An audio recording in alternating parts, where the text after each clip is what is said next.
आइए आज हम बात करते हैं रिलेटिव एफरेंट पीपल डिफेक्ट की। तो देखिए पिछली वीडियो में हमने बात किया था कि पिपलरी कंट्रोल कैसे होता है, म्यूसिस कैसे होती है और मिड्रिएसिस कैसे होती है और पिपलरी राइट रिफ्लेक्स कैसे होता है। ठीक है, तो पिपलरी राइट रिफ्लेक्स में अगर हमको प्रॉब्लम देख रही है ना, देखने को मिल रहा है एफरेंट पाथवे में, तो यहाँ पे हमको जो होता है रिलेटिव एफरेंट पीपल डिफेक्ट हमको देखने को मिलेगा।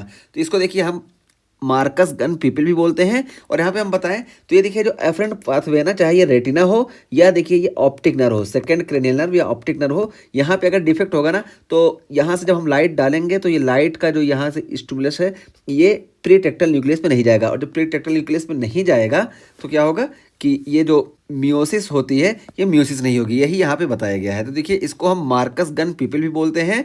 और इसमें क्या होता है, देखिए extent of pupillary constriction differs when light is shown in one eye at time due to unilateral or asymmetrical lesion of afferent limb of pupillary reflex that is retina या optic nerve। तो देखिए आप यही बताया गया कि यहाँ पे एक्सटेंट ऑफ पिपलरी कॉन्स्ट्रिक्शन, तो पिपलरी कॉन्स्ट्रिक्शन हमको नहीं देखने को मिलेगा जब हम लाइट डालेंगे। मान लो इस आंख पे हम रोशनी डाल रहे हैं, ठीक है, इस आंख पे रोशनी डाल रहे हैं और यहाँ पे देखिए यहाँ पे डिफेक्ट है। तो अब जब इस पे हम लाइट डालेंगे ना, तो अगर यहाँ पे डिफेक्ट नहीं होता तो क्या होता है कि यहाँ पे भी कॉन्स्ट्रिक्शन देखने को मिलता है, यहाँ पे भी कॉन्स्ट्रिक्शन देखने को मिलता है। इसको हम डायरेक्ट रिफ्लेक्स बोलते हैं, इसको इनडायरेक्ट रिफ्लेक्स बोलते हैं। ठीक है, तो डायरेक्ट और इनडायरेक्ट रिफ्लेक्स दोनों हमको पॉजिटिव देखने को मिलता है। लेकिन अब यहाँ पे क्या हुआ कि लीजन है। अब जब लीजन है तो यहाँ से ये जब हम लाइट इस पे दिए तो ये इधर नहीं गया, इस वजह से जब ये इधर नहीं जाएगा तो ये ना इस तरफ के एडिंगर ओस्वाल्व न्यूक्लियस को स्टिमुलेट करेगा ना इस तरफ के। जब दोनों तरफ के एडिंगर ओस्वाल्व न्यूक्लियस स्टिमुलेट नहीं होंगे तो क्या होगा कि यहाँ पे कॉन्स्ट्रिक्शन नहीं होगा, बल्कि क्या रहेगा, डायलेशन रहेगा। तो यही यहाँ पे देखिए बताया गया कि extent of pupillary constriction differs when light is shone in one eye at time due to unilateral और asymmetrical lesion of afferent limb of pupillary reflex that is retina या ऑप्टिक नर्व। ठीक है, तो when light shines into a normal eye. अब इसके बाद देखिए यहाँ पे लीजन है, मान लो अब यहाँ पे लीजन, अब ये नॉर्मल आई है, इस पे जब हम लाइट डालेंगे ना तो क्या होगा, ये बताया जा रहा है कि जब नॉर्मल आई पे हम लाइट डालेंगे तो कॉन्स्ट्रिक्शन ऑफ द इप्सिलेटरल आई, तो इप्सिलेटरल आई यहाँ पे हम जब डालेंगे तो ये देखिए पाथवे पूरा काम करेगा, दोनों तरफ के एडिंगर ओस्वाल्व न्यूक्लियस स्टिमुलेट होंगे। इस वजह से यहाँ पे भी हमको कॉन्स्ट्रिक्शन देखने को मिलेगा, इप्सिलेटरल कॉन्स्ट्रिक्शन, यानी डायरेक्ट रिफ्लेक्स हमको पॉजिटिव देखने को मिलेगा। और ये देखिए इस तरफ का भी एडिंगर ओस्वाल्व न्यूक्लियस ये स्टिमुलेट होगा। इस वजह से देखिए यहाँ पे एफरेंट फाइबर में हमको परेशानी देखने को मिल रही थी, लेकिन इफरेंट जो है ये देखिए ये वाला ये जो है ऐसे अपना जाएगा, यहाँ पे परेशानी है लेकिन ये यहाँ से चला जाएगा और यहाँ से जाएगा, तो इस तरफ भी हमको मियोसिस देखने को मिलेगी। ठीक है, तो डायरेक्ट रिफ्लेक्स पॉजिटिव देखने को मिलेगा और इनडायरेक्ट रिफ्लेक्स भी हमको पॉजिटिव देखने को मिलेगा। तो यही यहाँ बताया गया कि when light shine into a normal eye constriction of the ipsilateral eye, ipsilateral eye में हमको कॉन्स्ट्रिक्शन देखने को मिलेगा जिसको हम डायरेक्ट रिफ्लेक्स बोलते हैं।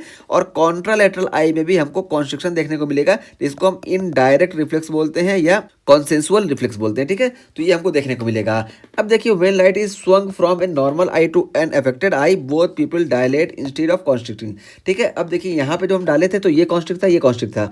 अब उसके बाद फिर यहाँ पे जब ये दोनों कॉन्स्ट्रिक्ट है, लेकिन यहाँ से यहाँ जैसे ही हम इसको ले जाएंगे तो अब क्या होगा कि ये जो है कॉन्स्ट्रिक्शन करने वाला जो स्टिमुलाई यहाँ से जा रहा था ये अब नहीं जाएगा और यहाँ से जाना चाहेगा, लेकिन यहाँ पे ब्रेक डाउन है, यानी यहाँ पे ब्रेक है पाथवे में, इस वजह से यहाँ पे कॉन्स्ट्रिक्शन वाला स्टिमुलस नहीं जाएगा।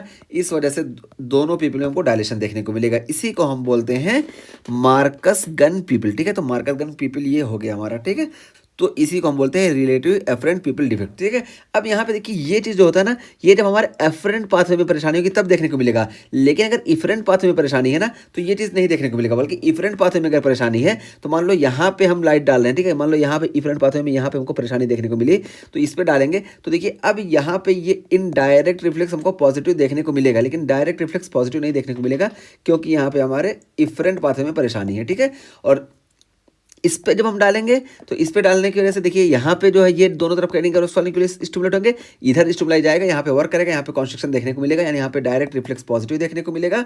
और इसके जरिए जो स्टिमुलस आएगी यहाँ पे ब्रेक डाउन होने की वजह से आगे नहीं जाएगी, इस वजह से इनडायरेक्ट रिफ्लेक्स नेगेटिव देखने को मिलेगा।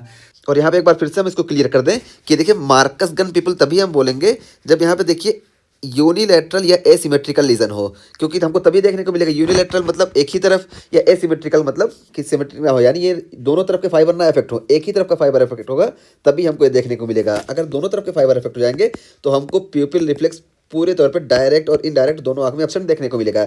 इसको हम मार्कस गन पीपल नहीं बोलते, ठीक है। यहाँ पे शर्त क्या है कि एक ही तरफ लीजन हो, तो या तो इसको हम यूनिलेटरल बोले या तो एसिमेट्रिकल बोले, तो दोनों एक ही चीज़ हुई कि जब एक तरफ का लीजन होगा तो ये वाले जो एफरेंट फाइबर है ये नहीं काम करेंगे, इस वजह से इस पर लाइट डालने से कोई फायदा नहीं होगा। दोनों तरफ हमको डायरेक्ट और इनडायरेक्ट रिफ्लेक्स निगेटिव देखने को मिलेगा।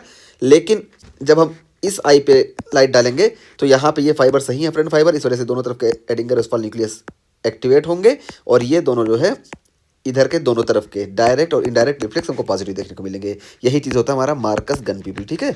तो यूनिलैटरल या एसिमेट्रिकल होना ये ज़रूरी है, ठीक है। तो ये चीज़ हम डिटेल में बता दिए और उसके बाद आगे हम बात करेंगे हॉर्नर सिंड्रोम की, ठीक है। देखिए हॉर्नर सिंड्रोम यहाँ पे हम बात किए थे कि हॉर्नर सिंड्रोम है।